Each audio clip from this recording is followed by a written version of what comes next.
Welcome to the Westminster Town Hall Forum, where for 36 years we have engaged the public in reflection and dialogue on the key issues of our day from an ethical perspective. All forums are free and open to the public. Information on upcoming events can be found online at westminsterforum.org. You can like us on Facebook and follow us on Twitter as well. My name is Tim Hart Anderson. I'm the Senior Minister at Westminster Presbyterian Church, located on Nicollet Mall in beautiful downtown Minneapolis, and I am the moderator of the forum. It is my pleasure to introduce today's guest speaker. Timothy Naftali is Associate Clinical Professor of History and Public Service at New York University. He was the founding director of the Richard Nixon Presidential Library and Museum, where he curated its nationally acclaimed exhibition on Watergate. And he was a founding director of the Presidential Recordings Program at the University of Virginia's Miller Center of Public Affairs. As an award-winning author, his writings have focused on national security, intelligence policy, international history, and presidential history. His published works include, among others, One Hell of a Gamble, Khrushchev, Castro, and Kennedy, 1958 to 1964, and Blind Spot, The Secret History of American Counterterrorism, which he wrote when he served as a consultant to the 9/11 Commission. He holds degrees from Yale University and Johns Hopkins University and a doctoral degree in history from Harvard. It has been the forum's tradition to invite a guest speaker following each presidential election to share their perspective on the person who won and to consider the challenges the president-elect will face. No election in our lifetimes seems to have elicited such intense response as this one, and we're counting on our speaker today to help us make sense of it. Ladies and gentlemen, please join me in welcoming to the Westminster Town Hall Forum Dr. Timothy Naftali. Thank you, Tim.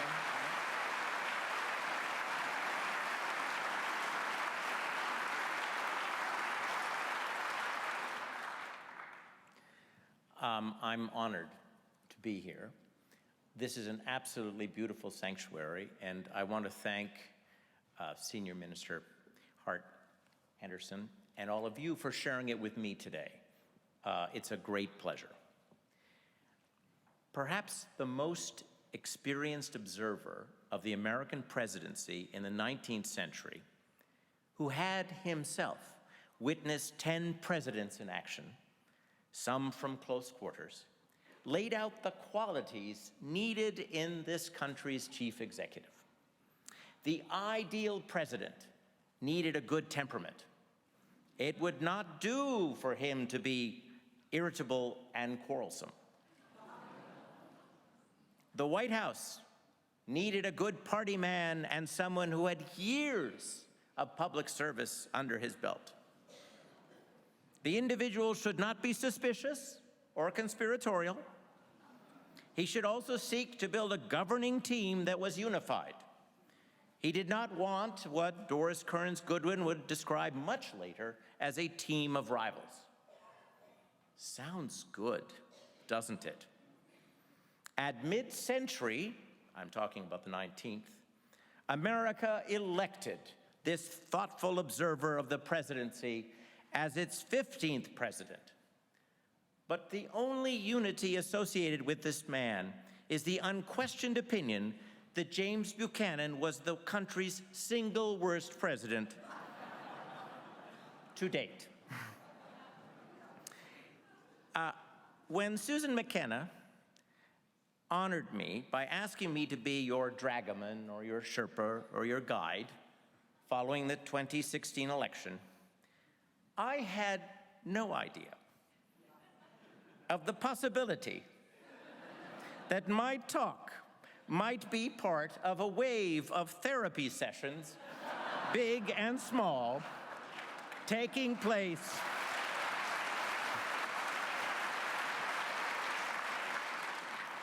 across this great country of ours in response to a huge political shock. And please, do not misunderstand me. The therapy is as much for me as for you. For with very, very few exceptions, political analysts, observers, and historians like me who are foolish enough to make predictions assumed that the margin, though the margin might not be great, Hillary Clinton's blue wall would hold, and she would be elected the first woman chief executive in our history. But alas, I live in a bubble. But we all do. I spent Columbus Day engaging in a seminar with high school teachers in the suburbs of Pittsburgh. They warned me about the number of Trump signs and their concern that a region that remembered better jobs would vote for Trump by a lot. I should have listened. But then, like all of us, I suspect, I was addicted to the website 538 and the New York Times daily updates of the probability of a Clinton election. I also watched the debates closely and saw in the first and the third, one candidate dramatically outshine the other. Yes, the gap between the two candidates grew and then shrunk. But after September 26th, the date of the first debate, Trump never led Clinton in the polls. And after all, I credit myself, or at least think I do, for being a data-driven person. I'm an empiricist. I was looking at the polls. I started with the Buchanan story to remind all of us that it is not only difficult to predict who will win, but also to counsel humility in predicting what would make a successful presidency. Though, in the case of Buchanan, his Southern biases made his unsuitability at a time of national crisis not really that hard to predict. Last Tuesday, the American people, through the Electoral College, decided for the first time since 1952 to elevate someone without any experience of elected office. Indeed, the public decided for the first time ever to select someone with neither public administrative experience or military experience. This was, in terms of presidential history, a dramatic leap into the dark. If his campaign rhetoric is a guide to his presidential action, Donald J. Trump challenges a bipartisan commitment to trade liberalization that started after World War II, accelerated in the early 1960s during the Kennedy round, and became a cardinal principle of U.S. world policy with the U.S.-Canada Free Trade Agreement of the Reagan-Bush years and NAFTA, signed under Bush, the first Bush, but ratified under Clinton, what I had assumed would be the first Clinton, in 1993. Bill Clinton, said in 1993, NAFTA means jobs, American jobs, and good-paying American jobs. Experts disagree on the effect of NAFTA, and we can perhaps talk a little bit about this in the Q&A, but no one disputes that the U.S. economy grew, and with it, employment in the years that followed. In addition, U.S. exports grew. The problem, and I think we'll get to this later too, is that the nature of the economic changes that came about with globalization, especially in the Midwest, changed the composition of our economies. And here really will matter for our explanation of what happened on last Tuesday, here people went from manufacturing jobs to service jobs, and service jobs don't pay as much. They also don't have the pensions we associate with old industry jobs. Trump also challenged the way in which we speak to and about each other. And he suggested a different vision of our identity as a nation. Given the effect of the bully pulpit of the presidency, that could well have a major effect on our national conversation. And in foreign policy, Trump challenged the 50-year consensus that is ultimately in our long-term interests to bear a lot of the burden of international collective security. That commitment to being the leader in international collective security was a direct and explicit rejection of the nationalism of the 1920s and 30s that many, many people 2 generations ago felt had led to World War II. And Trump's redefinition of our identity as a people was wrapped up in his discussion of immigration. Because the undertone, the undercurrent of that rhetoric was that we are changing and we shouldn't. And we should return to a time when we looked different. Now, how did we get here? Because this is the rhetoric of a campaign, and those of us who study presidents and those of us who live through presidencies know that the rhetoric of a campaign is not always the same as presidential action. So in an attempt to figure out the connection between the two, let's see how we got to this point and think of the shifts that are going on around us or not going around us. First, let me make clear, Donald J. Trump did not win the popular vote.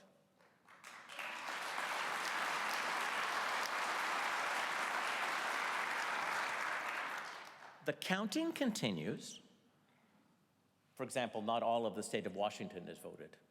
And as Washington votes, so goes Oregon. It appears that Hillary Clinton will get about 1% more of the popular vote than Donald Trump, over 1 million votes. But we know that our national election is actually 50 state elections that happen simultaneously. And it's the outcome of those 50 state elections, which as a result of our constitutional system will determine who becomes president. So let's look at some of those. Donald J. Trump flipped the Pennsylvania and Midwestern part of the Obama wall. How did that happen? Because in a sense, if I've said that nationally, Hillary Clinton won more votes, which by the way in many countries would mean that she would be the president, the big change occurred here, not in Minnesota, but in your neighbors, your region, and to the extent you feel close to Pennsylvania. It's sort of ironic, and I'm sure I'd never say this if I talked to a member of the Clinton staff, but you know that Pennsylvania describes itself as the Keystone state, and in a sense, it was the keystone to the Trump victory. Let's look at your close neighbor, Wisconsin, where it seemed likely for a while, do you remember, that Russ Feingold would be returned to the Senate, despite the headwinds coming from a GOP Speaker of the House from Janesville and a Republican governor. So let's start with what used to work for people like me or those of us who study presidencies. In 1980, Ronald Reagan famously asked, "Are you better off today than you were 4 years ago?" And that was a devastating question to ask in 1980 in a campaign against Jimmy Carter. It was very effective. He also created something called the misery index. Actually, I think Carter first used the term, but he'd forgotten by 1980, which was a way of figuring out how well we were doing economically by looking at our unemployment rate and the inflation rate. Okay, let's do that for Wisconsin, shall we? The unemployment rate in Wisconsin in January of 2013 was 6.9%. In September of 2016, it was 4.1%. Oops. Wisconsin's economy has grown. Its employment has improved. But something else happened in Wisconsin. And it has nothing to do with the misery index. It has to do with a new challenge to this country, or not so new, but one that we're beginning to really think of deeply. What about income inequality in Wisconsin? Let's not think about how many people are employed. How well are they employed? Remember what I said about NAFTA? People didn't necessarily lose jobs completely, but the nature of their job changed. Okay, in 1928, the top 1% in Wisconsin made 16.8% of the income. Oh my goodness. There's a lot of income inequality in 1928. In 1974, the top 1% in Wisconsin made only 7%. Oh, you are seeing a more equitable distribution of income in modern America in Wisconsin. Guess what? By 2011, the number is back to the levels in the 1920s. It's 15.7%. So if you lived in Wisconsin, or your parents lived in Wisconsin and they told you stories, from the 70s to now, your income distribution has gone off the rails. It's returned to the inequalities of the 1920s, which means for many families in Wisconsin, it's harder to make ends meet, even if you're employed, as is likely the case.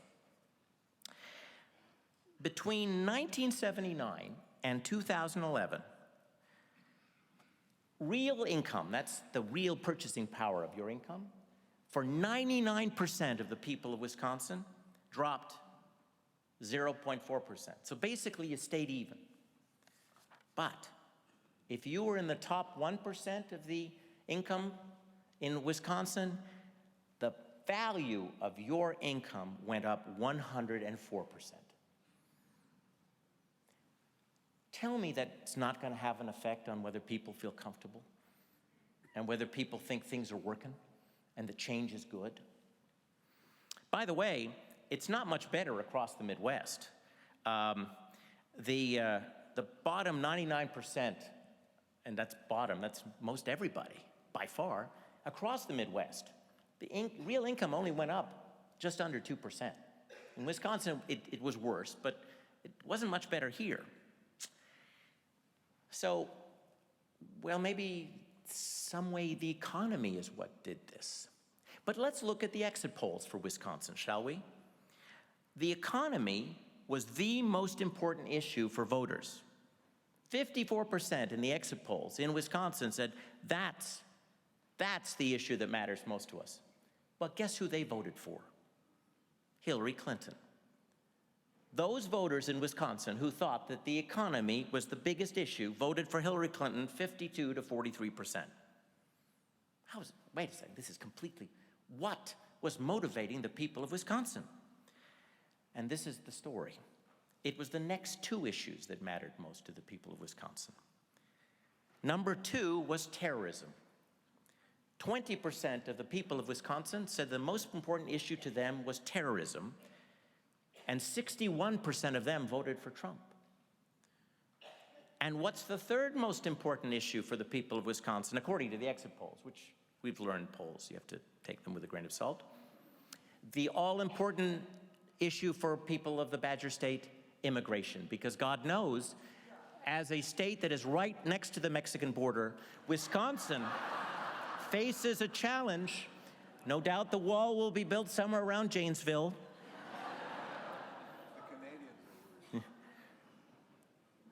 But when you look, and by the way, of those who said that immigration was the biggest issue to them in Wisconsin, 74% voted for Trump. But when asked what to do about immigration, the immigration problem, your good neighbors in Wisconsin were not heartless. No, 70% of them, including many of the people who voted for Trump, said, oh, let's find a pathway to citizenship. Only 26% said we should deport the people. So 74% of them voted for a man who said we should deport the people, but only 26% wanted to deport the people. Are you confused? Well, I am too. Now, let's try to figure this out together. Turnout. This was an ugly election. I don't have children, I have a niece and nephew, but I can imagine parents throughout this country wanting to turn it off. Listen, I don't have children and I wanted to turn it off. But the corrosive effect, the language was terrible. It turned off a lot of people, and a lot of people didn't vote. Okay, Donald Trump got the same number of votes in Wisconsin as Mitt Romney did in 2012. And Mitt Romney lost to Obama 53 to 46%. There wasn't a groundswell of new people voting for Trump. It's just that Hillary Clinton's people didn't come out to vote for her. By the way, Barack Obama got more votes in Pennsylvania in 2012 than Donald Trump did this time. So when people were asked in the exit polls in Wisconsin, what issues bothered you? Half of the voters said that Donald J. Trump's treatment of women bothered them. And half of the voters said that Hillary Clinton's use of a private email server bothered them. But 18% of those who said they were bothered by Donald Trump's treatment of women or speech, 18% voted for him anyway. Whereas people were much harsher on Hillary about her private email server. Only 8% of those who said it was a big deal voted for Hillary Clinton. Now, if immigration and terrorism are motivating the people of Wisconsin to vote for someone like Donald Trump, let's look at the issue of immigration and terrorism, shall we, for Wisconsin. Immigration. There has been a change in Wisconsin. The state has gone from 2.5% of people who were not born in the United States to 4.8% between 1990 and 2013. As somebody who lived in California at one point, I would say that 4.8% of the population is not born in the United States is not a really major immigration population. There are illegal immigrants in Wisconsin. There are 85,000 of them. They represent 1.5% of the population. There's an estimated 3 million illegal immigrants in California. California went for Hillary Clinton in a big way. Wisconsin did not. But maybe there is a darker side to this that we may have to come to grips with, which is that the face of Wisconsin is changing. And maybe there are people there who don't want to see that face change. The number of Latinos and Latinas went from 2% in 1990 to just over 6%. And the number of Asian Americans went from 1% to 2.5%. Not a large percentage, but if you are one of those who is sensitive to the change in the nature of our demographics, you will have seen a change in Wisconsin. And perhaps that's what made immigration an issue for you. And what about terrorism? Well, the last terrorist incident in Wisconsin was in 2012. It was at Oak Creek, and it was right-wing terrorism, and it involved an attack on a Sikh temple. So what does this mean? Just looking at Wisconsin, but Wisconsin was supposed to be part of Hillary Clinton's wall, which would keep her, provide her with the presidency. These are the conclusions, at least interim conclusions, I have to reach. One, Donald Trump has no national mandate. He doesn't have a national mandate. He won a region. There were other regions he won, but they were part of the Romney coalition, which wasn't enough for a Republican to win the White House. Hillary Clinton, I will repeat, won the popular vote. Democrats picked up seats in the House and the Senate. But Donald Trump managed to use national issues, not regional or local or state, but national issues, terrorism and immigration, to swing enough voters to flip states. Terrorism is not a major threat to the Badger State. Neither is immigration, yet people overwhelmingly, those who felt those issues mattered, overwhelmingly supported Donald Trump. What does that mean for us?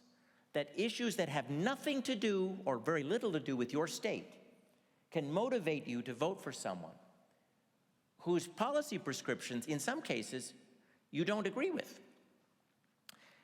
What Trump's achievement was, I believe, in large effect, was to whip and exploit fears based on rumor and assumption, not on the day-to-day facts that we experience. Which brings me to the presidency. With this as the background to the election, my colleagues and I, we will all be looking at this as a possible populist wave And I love studying the history of populism. But was there really a populist wave? If the election was decided in this way, in this region, are we talking about some new America, or are we just talking about a divided country with a shift on the margins, which has nevertheless brought about a huge change in the messaging of the presidency? You see, we have a winner-take-all system. We're not a parliamentary democracy. In a parliamentary democracy, given this vote, it would be a divided parliament, and you could have a non-confidence motion in a couple of months, and your prime minister would be removed. But we don't have that kind of system. I'm not suggesting we should have one. I understand the nature of our country and the history. Nevertheless, we have a system where you have a winner-take-all executive, and that person has 4 years unless they commit high crimes and misdemeanors, which we may talk about in the Q&A. And this is where I will speak to you about caution and hope. And here's my caution part. One of the great students of transitions, a man named Richard Neustadt, who taught at Columbia and served as an advisor to Harry Truman, John F. Kennedy, and Jimmy Carter, and even gave some advice to James Baker, who would be a very important player in the Reagan administration and later in the George H.W. Bush administration. He cautioned those who listened to him that transitions are vulnerable because of haste, hubris, and the unfamiliarity native to newness. In the 9 days since the election, it's clear that the Trump transition has been vulnerable to all of these things. The other is something that I can speak to because I had the privilege of working for all of you. I worked for the federal government. One of the great things you can do with your life. Serve in the military, work for the federal government. It's a great sense. It's a great opportunity to do service.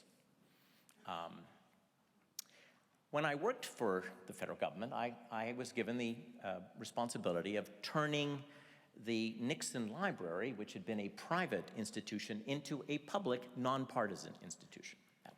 That was my charge, and I was so happy to have it. And I didn't particularly like Richard Nixon before I started the job. But I didn't get the job because I liked or disliked him. I'm a professional historian. By the end of my time in Yorba Linda, 5 years, I came to really detest Richard.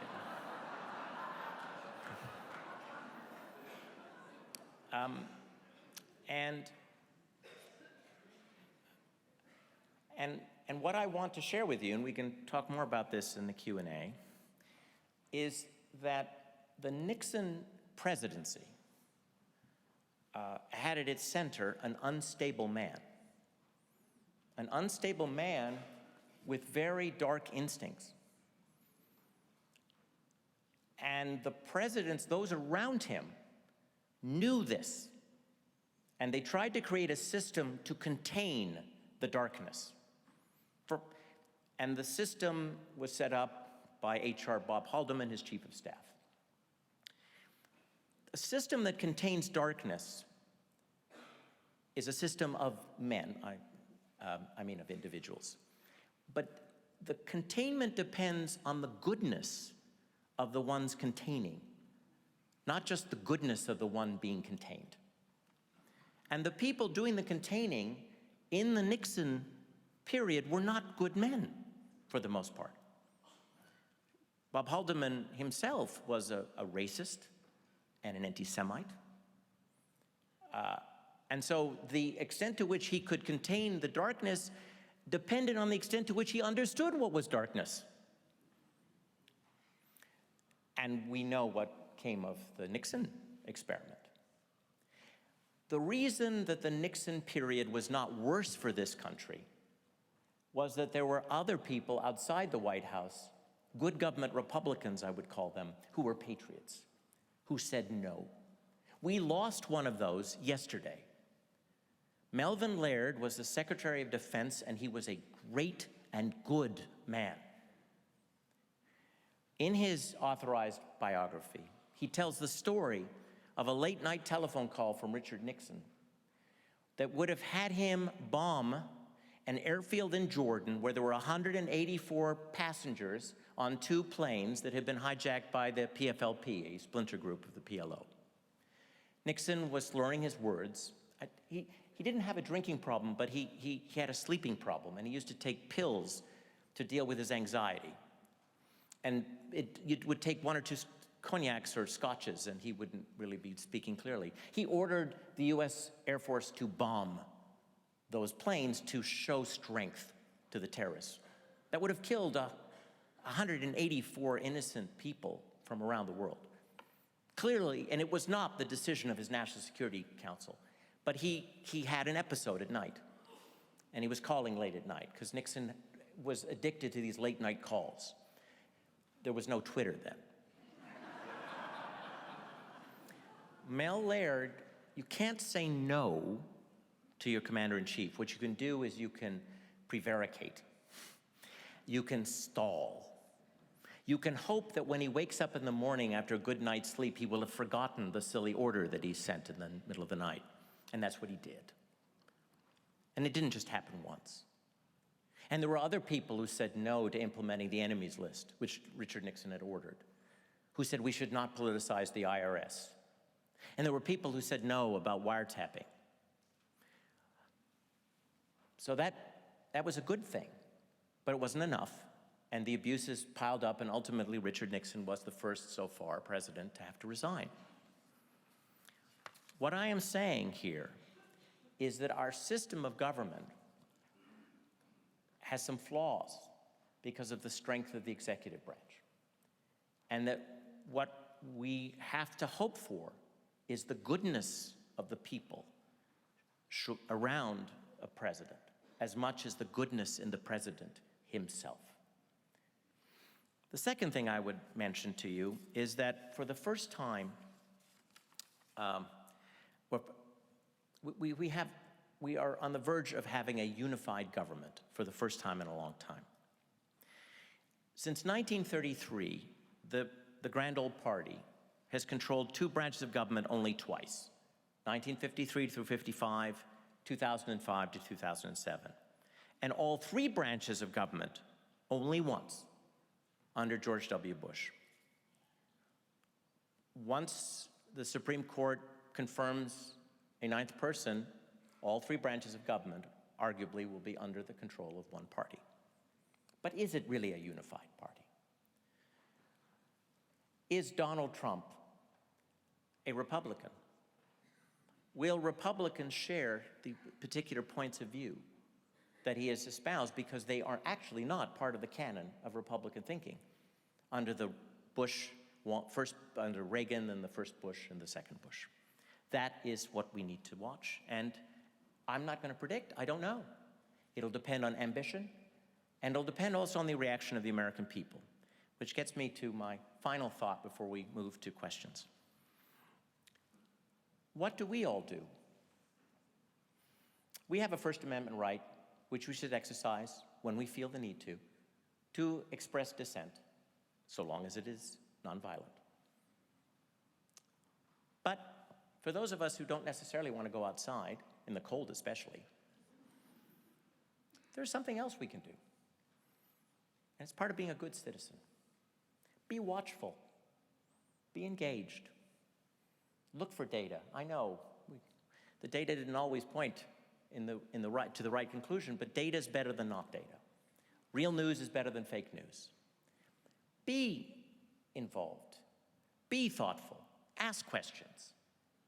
Read everything you can. You don't have to be political, just be watchful. Be vigilant. You see, government is still made of individuals. Will this unified government permit a man without a majoritarian populist wave behind him to dominate? It's not necessarily so. Indeed, the population of this country, the people of Wisconsin, who really don't want deportation, though they voted for Trump, the country can actually say that certain measures are not what they expected, and make it clear, and speak, not with a unified voice. We're not, thank goodness, an authoritarian country, but a mixed voice, but a noisy one. How many failures on the part of the government, should they happen, will be acceptable? Will those who voted for change accept a lower stock market, meaning lower pension plans, if we do move towards trade nationalism? Will they accept less choice in healthcare? Will they accept that maybe they actually can't get insurance in the way in which it has been promised? And how will they react to domestic terrorism should it happen? With a unified government, whom do you blame? Ronald Reagan was a master of saying, I can't achieve everything I promised because of the Democrats in Congress. He had a Republican Senate for a while, but he would point to the Democrats in the House. Well, whom are they going to blame? A unified government means unified blame. So is the Constitution up to the challenge? Yes, it is, if we all do our part. Richard Nixon was undone by people in his government who said no, but that wouldn't have had him or led to his resignation. He was undone because there was a vigilant press and a vigilant Congress, and ultimately because there were tapes. I don't expect there to be tapes, and I also don't want to expect impeachment. It's not healthy for us. It's not a good way. You see, in the 1990s, there was a bit of revenge going on. I know this because I had the opportunity as head of the Nixon Library to ask Trent Lott, who was a leader in the 1990s in the impeachment process against Bill Clinton, but he was also a participant in the impeachment process against Richard Nixon, and he made it clear to me that in the 1990s it was all about politics, whereas in the 1970s it was about Constitution, about who we are. So however nice the idea of a political impeachment may feel, it's not good for us. It should be there in case the bad stuff happens, but the first goal of the citizen is not to ask the Constitution to remove the elected president. It's to make sure the elected president does what the American people really want. So with that, I want you to know that I'm an optimist because I believe in you. But at the moment, I'm a little bit, how should I put it?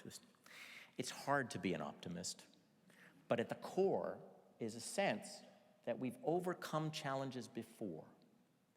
I remember when I was living in California, how Proposition 8, which was overturning same-sex marriage, won in 2008.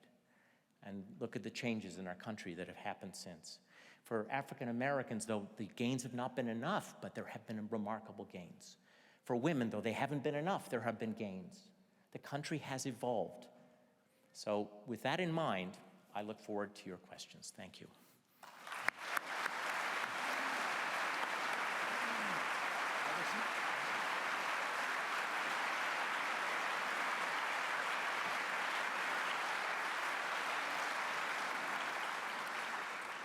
Thank you, Dr. Timothy Naftali. You are listening to the Westminster Town Hall Forum broadcast from Westminster Presbyterian Church on Nicollet Mall in downtown Minneapolis. My name is Tim Hart Anderson. I'm the senior minister here at Westminster Church and moderator of the forum. Our speaker today is presidential historian and national security expert, Dr. Timothy Naftali.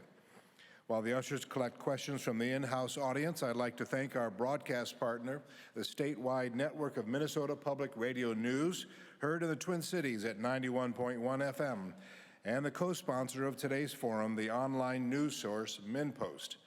We invite you to join us for our next forum on Tuesday, December 13th at noon, when Tom Friedman will be our speaker. Further information is available at our website, westminsterforum.org. And now, Dr. Naftali, if you will return to the pulpit, I will present the questions from our audience. I want to begin with a question not about the recent election, but about the one that took place 8 years ago, and the presidency of Barack Obama. As an historian of presidents, what do you think will be lasting contributions of the Obama presidency?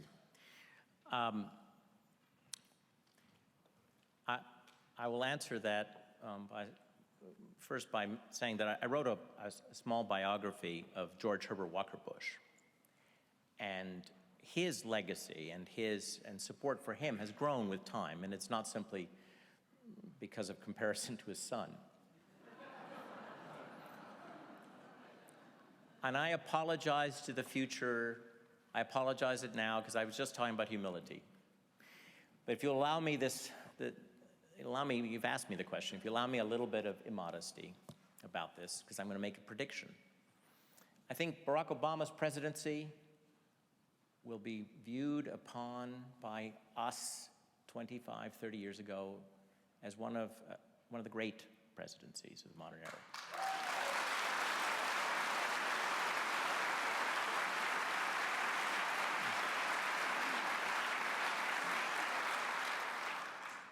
And a lot of people are going to be mad at me now, but that's okay.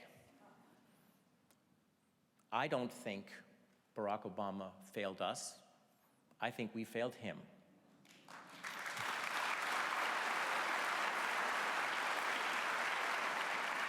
And what I mean by that is that he challenged us to think of a post-racial country. And he challenged us to think about America's role in the world. And he challenged us to think about the environment. And I know there are people out there saying, oh my God, this is just a big liberal speech here. Oh no, oh no. So let me remind you that I can be nonpartisan. Let me tell you what I mean. Syria is a big, tough problem. And I suspect when national security historians get at the data, I hope to be here 50 years from now. I'm not so sure that's going to happen, but I'll try my best. When that data is declassified, I think you'll see that when ISIS took Mosul, it was a surprise. But the president was under a lot of pressure to put boots on the ground in Syria, which would have made Syria our problem, which would have meant we would have to reconstruct a country that has had a very sad history with very weak institutions. That is not only a tough thing to do, it's almost impossible in a short time frame. We've seen this problem in Iraq. He didn't. He took a lot of criticism for not being strong, for allowing America not to be at the head of it. But he understood that not every foreign policy problem, first of all, can be solved. Many of them are just managed. And not every foreign policy problem should be solved by the United States alone.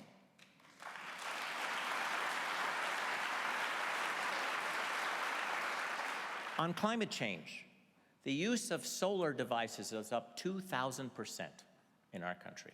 As a result, carbon emissions are down while our economy is growing. Barack Obama inherited an economy that was as close to the Depression as we have come since World War II. He helped save the auto industry, which people in Michigan forgot a couple of Tuesdays ago. The point being that though the recovery has been slower and has not been as good as one would hope, the fact that there is a recovery, he deserves some credit for it, doesn't he?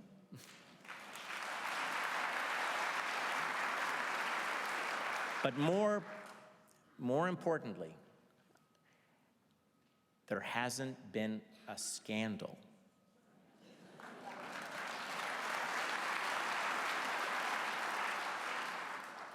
And actually, it's hard not to speak of this without getting a little emotional.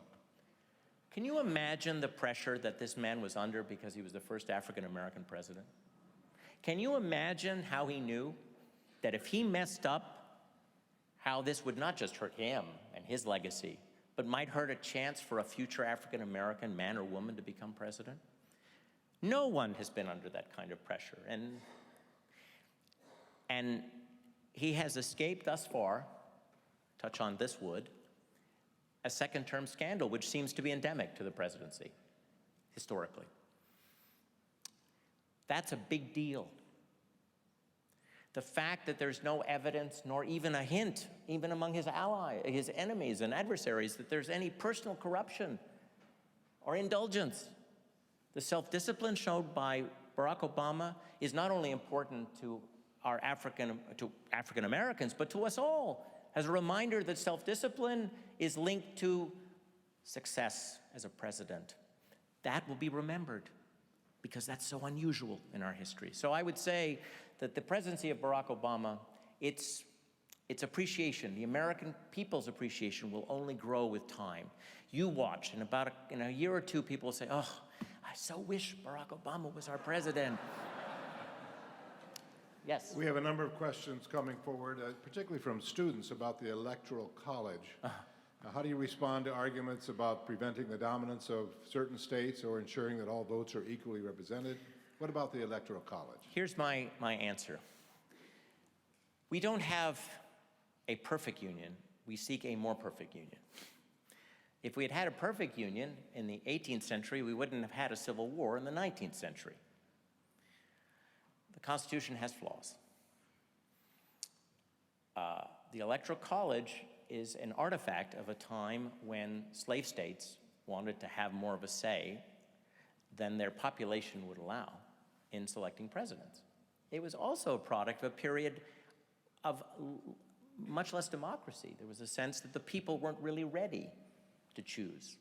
Electors would choose on their behalf. It was more representative government than direct democracy. And over time, as we dropped certain requirements, you didn't have to own property anymore. You didn't have to pay a poll tax. As African Americans could vote, as women could vote. We have become more and more of the democracy of the language that Thomas Jefferson used. The Electoral College is an artifact of a period of representative democracy, and it will go someday. But right now, the challenge is to support our Constitution, because that will protect us from any instability at the center. And I want to remind you of something. Those of you who have served in our armed forces, who have worked for our federal government, remember this and be proud of it. When you take an oath of office in this country, you do not take an oath to the president. You take an oath to the Constitution. That's really, really important. Don't forget it. And that's a reason why you should encourage people to work in the federal government, even if they do not agree with the new chief executive. Our government is big. Our government needs really good, ethical people throughout it for our system and our country to work. So I would say that I think the Electoral College needs to be changed over time. It's not first on my to-do list at the moment. You spoke of the difficulty and complexity of a transition between one government or one administration and another. As an historian now, you've watched a number of presidential transition teams at work. We've seen one now at work for a few days. Any reflections on how that transition is going? Well, I'll tell you one thing. Most president-elects talk to us within a couple of days of winning. We haven't had a press conference from Mr. Trump. Ronald Reagan, by the way, had only one press conference during his transition, but it came within days of his election. We need more openness and transparency, which is remarkable from somebody who argued that the Washington elite wasn't transparent and he would change that. That's, first of all, very important. Secondly, we have to look at the character and the strength and the ideas of the people he selects. Bad transitions don't necessarily translate into bad administrations. George H.W. Bush didn't have a very good transition. And he chose somebody for Secretary of Defense who was rejected, a man named John Tower. And I would argue that certainly in foreign policy, George H.W. Bush's administration was one of the best in the 20th century. So a bad transition. On the other hand, Richard Nixon, trains ran on time. They just were running in the wrong direction. But the trains, he named most of his cabinet very quickly. Bill Clinton, on the other hand, took forever, as did John F. Kennedy. So the fact that this transition is having many problems, that's not unusual in American history, but it doesn't mean the government's going to be bad. I would say there are some red flags, though, and one of them is the selection of Mr. Bannon.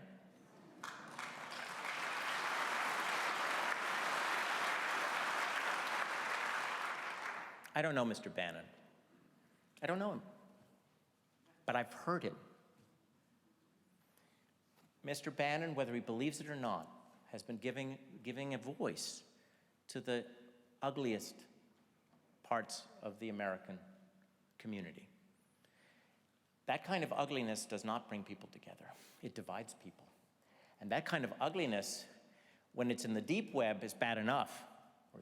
But when it's actually at the center of the messaging of the White House, then that will poison the national conversation.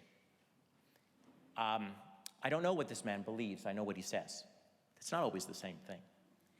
His position, his new title has an enormous history to it. He's been named special counsel.